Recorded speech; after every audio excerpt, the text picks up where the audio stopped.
Très heureux de te retrouver. Aujourd'hui, nous allons expliquer un autre sujet qui s'intitule comme suite. Peut-on se passer du passé?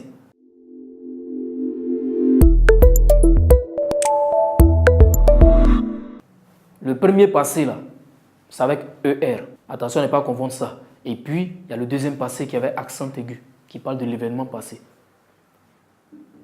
Peut-on se passer du passé? Mais avant d'aller plus loin, allons-y avec qu'est-ce que c'est que la méthodologie. Méthodologie vient de méthos logos, qui veut dire littéralement méta-méthode. Quand on traduit, c'est discours sur la méthode ou encore discours au-dessus de la méthode. Il existe plusieurs formes de méthodologie, mais ici nous parlons de la dissertation philosophique. Disserter, disséquer, c'est-à-dire rendre ce qui est compact, rendre ça explicite, de sorte que quand on te lit, on puisse comprendre là où tu vas. Peut-on se passer du passé? Il y a l'étude parcellaire qui est tout juste en bas, au bas de la fiche de cours, que tu auras le temps de télécharger. On peut se passer du passé. Pourquoi? Parce que le passé, en lui-même, est un poids. Ce qui est passé ne revient pas. Le passé va au gouffre. Le passé n'a pas de sens parce que le passé, généralement, est imbriqué de douleurs, de souffrances. Voyons l'apartheid, voyons la ségrégation raciale, voyons les 2 guerres mondiales, etc. Même dans la vie psychologique et intime d'un individu, il faut se passer de ce qui ne peut pas t'aider à aller plus loin. Au passé, généralement. Et le passé est terrible parce que c'est un poids lourd. Quand tu es dans le passé, tu te replies sur toi-même. Et tu ne peux pas évoluer parce que tu es surchargé. Or, une locomotive surchargée ne peut atteindre pleinement sa vitesse de croisière. Si je mets 2 sacs de riz sur toi qui pèsent au moins peut-être 30 ou 45 kilos, tu vas du mal à avancer. Donc, il faut faire table rase du passé, balayer le passé du revers de la main afin de pouvoir se concentrer seulement que sur le présent et le futur. Ok? Il y a l'exercice d'introduction qui est déjà là. Allons-y avec l'étude parcellaire. L'étude parcellaire sert à disséquer déjà le sujet que tu peut-on se passer. Le passé, reformulation, problème. Ça va? Le passé, c'est l'histoire. Dans le sujet, il y a eu passé, mais l'histoire doit intervenir. Parce que, par définition, l'histoire, c'est le passé. J'ai dit dans le problème, problématique. Dans quelle mesure l'homme est-il capable de se soustraire de son histoire? L'histoire, en tant que l'ensemble des événements passés de l'homme, ne lui sert-il pas de repère? Ne lui sert-il pas de repère? J'ai nuancé parce que déjà, je prévois attaquer l'antithèse. Le plan détaillé, l'axe 1. Allons-y avec l'axe 1. On peut se passer du passé. Ça, c'est déjà écrit ça dans l'axe 1. Dans cette partie-là, c'est de montrer que le passé n'est pas important. Il y a des arguments qui vont t'aider dans la fiche de cours. Allons-y rapidement avec l'argument 1. Se démarquer du passé est nécessaire. Maintenant, l'exemple. L'essor de la technologie, véhicules, portables, ordinateurs, avions. Les résultats impressionnants de la médecine, l'universalité culturelle.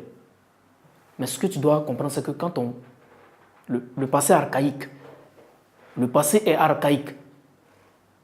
Avant, on utilisait, dans l'Antiquité, qu'est-ce que les gens utilisaient? Des chevaux, où ils faisaient la chasse en courant, en train de poursuivre les animaux pour pouvoir se nourrir. Mais aujourd'hui, il y a la technologie qui est arrivée pour se déplacer d'un point A à un point B. Point n'est plus besoin de souffrir pour rien. Or, par le passé, tout était rudimentaire, archaïque. Donc, le passé est archaïque par définition. Quand on se dessaisit de ce passé-là, on peut aller vers l'avenir. L'avenir, c'est ce qui n'est pas encore venu, mais qui vient, mais qui donne une trappe existentielle à l'être humain. Hein? Au lieu de marcher aujourd'hui, on a les véhicules, on a les avions, etc. Allons-y avec l'axe 2. Je le répète, tu as tout ça dans ta fiche de cours.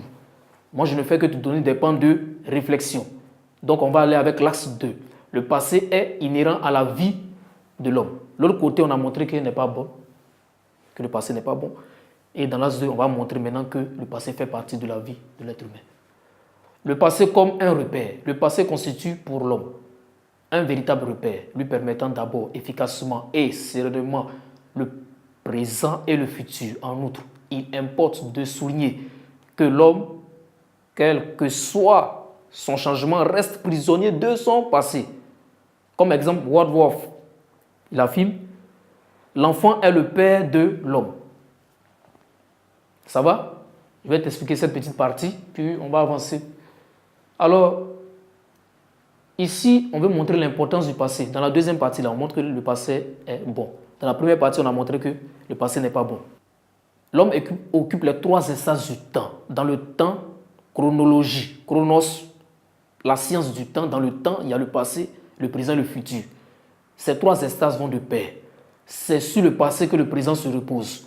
Et quand le présent se repose sur le passé, le présent va finir par se projeter dans l'avenir. L'avenir, c'est ce qui n'est pas encore venu, mais qui est en route, qui arrive. Donc, si dans l'espace, ce qui constitue le temps, la trame existentielle du temps, si dans le temps, tu soustrais un élément, c'est-à-dire tu balayes du revers de la main le passé, tu ne pourras pas définir le temps. Pourquoi on dit le temps? On dit le temps parce qu'il y a eu quelque chose comme prémisse.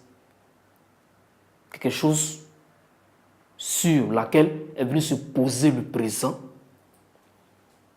On a vu la SDN, par exemple, au niveau mondial. L'échec de la SDN sur les cendres de la SDN s'est construite l'ONU.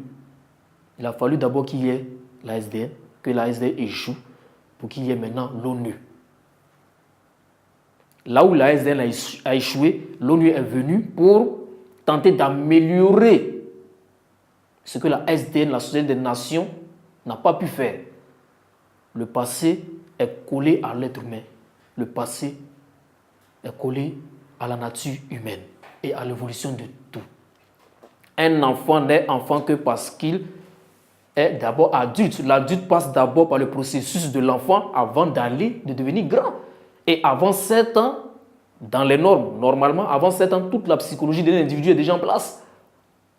L'individu est le produit de son passé, est le produit de sa famille. Et les psychologues ou encore les grands psychanalystes savent très bien quand ils veulent étudier la psychologie humaine, vont interroger dans le passé ce qui n'a pas pu marcher pour que soit un individu soit un schizophrène, un paranoïaque, un dépressif, etc.